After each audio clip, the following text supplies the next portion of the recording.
Nama saya Adit Artana Jaya Istinjak, NIM 183384 dari mata kuliah Misiologi 2 yang diampu oleh Bapak dosen Pendeta Pulo Arwan MTH dalam pembahasan misi dalam menghadapi kekerasan.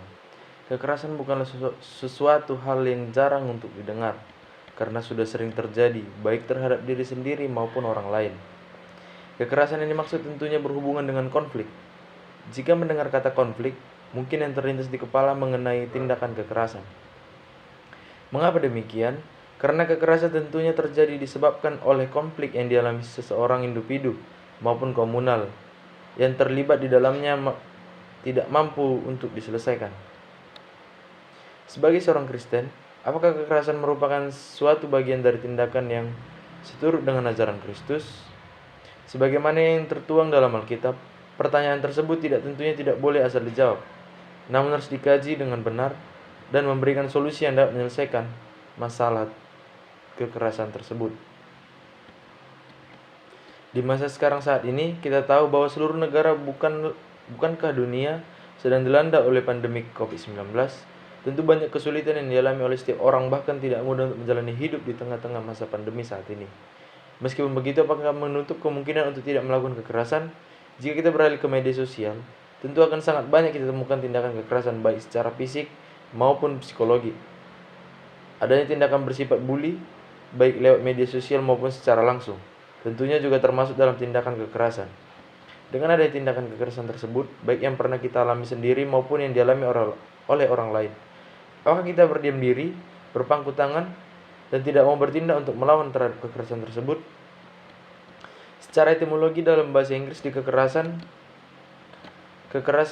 adalah tindakan atau kebijakan serta keputusan maupun yang disertai penggunaan kekuasaan ataupun kekuatan dalam bentuk apapun yang ditunjukkan untuk menyakiti, merusak, menguasai, mematikan, atau bahkan memusnahkan apapun dengan jalan yang bertentangan dengan hukum, perjanjian, prinsip, bahkan norma sesuatu yang harus diperlakukan dengan hormat.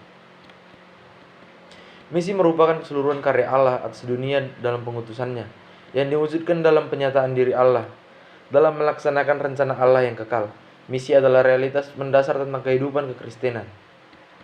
Misi selalu berkaitan dengan Missio Dei, yang menjadi dasar perjanjian misi di tengah-tengah dunia ini. Missio Dei adalah pengutusan Allah, di mana Allah sendiri yang bertindak sebagai subjek segala pengutusan, terutama pengutusan anaknya. Misi Kristen adalah mengabarkan Injil keselamatan kepada dunia, sebagai bagian lanjutan kedatangan Kristus ataupun Mesias yang pertama kali ke dunia ini. Misi sangatlah penting dalam berteologi. Tidak ada teologi tanpa misi. Atau untuk mengkalimatkannya secara lain, tidak ada teologi yang tidak misioner. Misi adalah realitas mendasar tentang kehidupan kekristenan kita. Ada juga contoh tindakan kekerasan.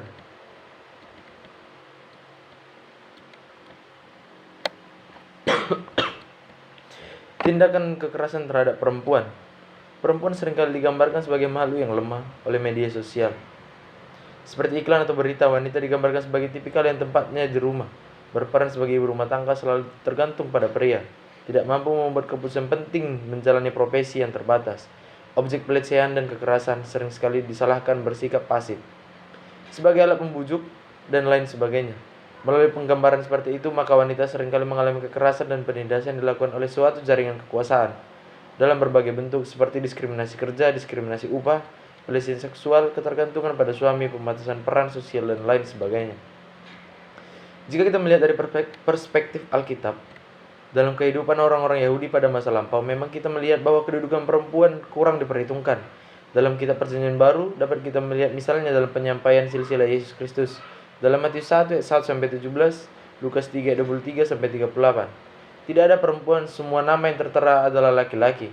Yesus memberi makan 5.000 orang, Matius 14 ayat 13-21, Markus 6 ayat 30-44, Lukas 9 ayat 10-17, dan Yohanes 6 ayat 1-13.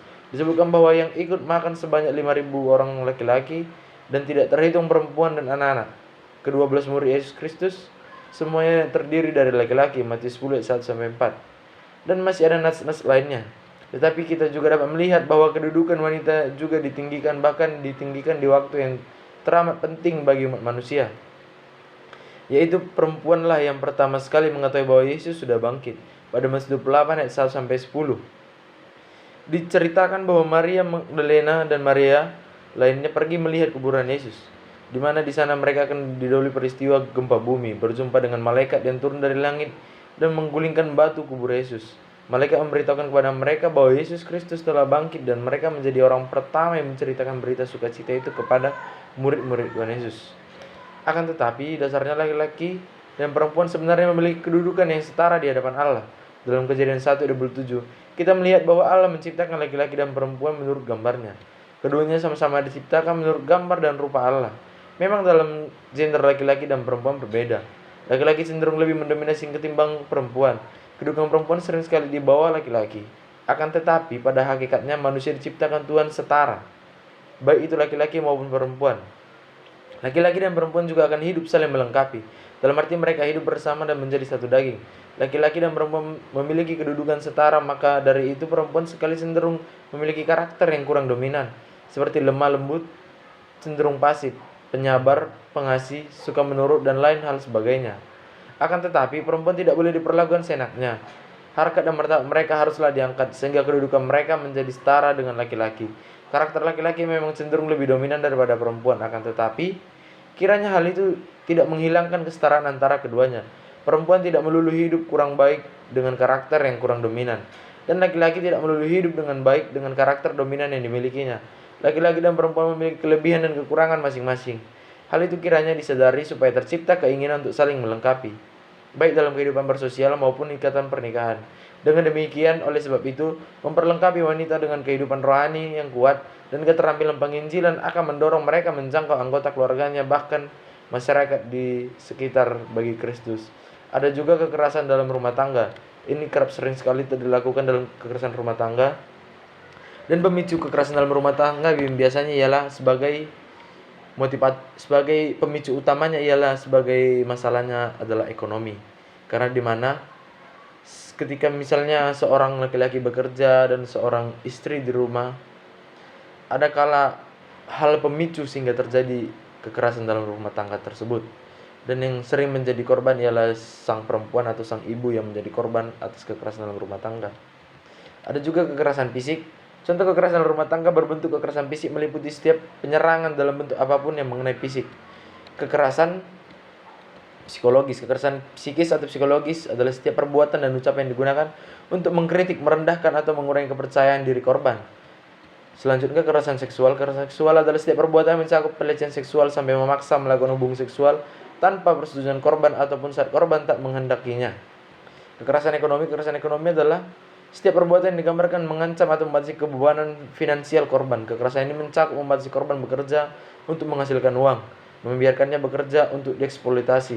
Bentuk kekerasan dalam rumah tangga yang dilakukan sering sekali meningkatkan, biasanya bermula dari ancaman dan serangan verbal menjadi kekerasan fisik.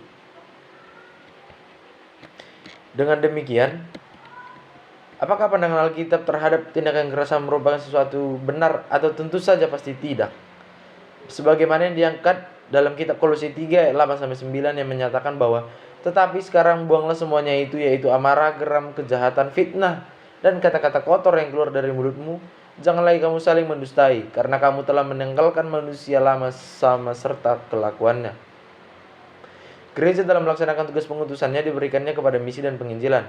Haruslah memahami bahwa misi dan penginjilan sebagai sebuah panggilan untuk melaksanakan yang telah diamanatkan Yesus Kristus sebagai yang terdapat dalam Matius 28 ayat 19-20.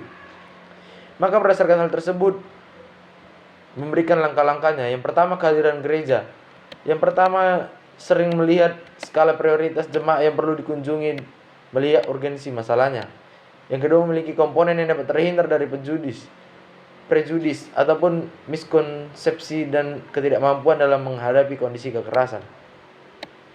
Selanjutnya, yang ketiga, memiliki pengetahuan budaya, di mana gereja tentunya memiliki pengetahuan budaya. Karena adanya pengetahuan budaya, maka gereja khususnya sebagai konselor tentu akan memiliki cara penyelesaian dalam menghadapi tindakan kekerasan. Dan yang terakhir ialah memiliki strategi dalam melakukan konseling. Dalam hal ini mengajak para calon yang nantinya sebagai pendeta memiliki strategi untuk melakukan konseling terhadap korban yang mengalami tindakan kekerasan, serta memiliki keberanian dan internal gereja. Kehadiran gereja yakni melakukan kunjungan dan memperhatikan urgensi masalah yang dialami. Memiliki pengetahuan budaya yang dapat melihat latar belakang pendidikan, latar belakang budaya, dan latar belakang pekerjaan, serta latar belakang lingkungan korban dalam menghadapi kekerasan. Memiliki strategi dalam melakukan konseling. Pertama, seorang konselor harus bersandar sepenuhnya kepada Allah. Kedua, konselor harus berdoa dan mendoakan kliennya sesuai dengan masalah yang dihadapinya. Dan yang menjadi penutup kita ialah memiliki keberanian internal gereja dan melakukan pemeriksaan mendalam ataupun investigasi guna untuk menggabung kesadaran mewujudkan gereja menjadi tempat yang aman bagi siapapun. Di mana yang kita tahu kekerasan merupakan suatu tindakan yang salah yang dilakukan orang terhadap korbannya sendiri.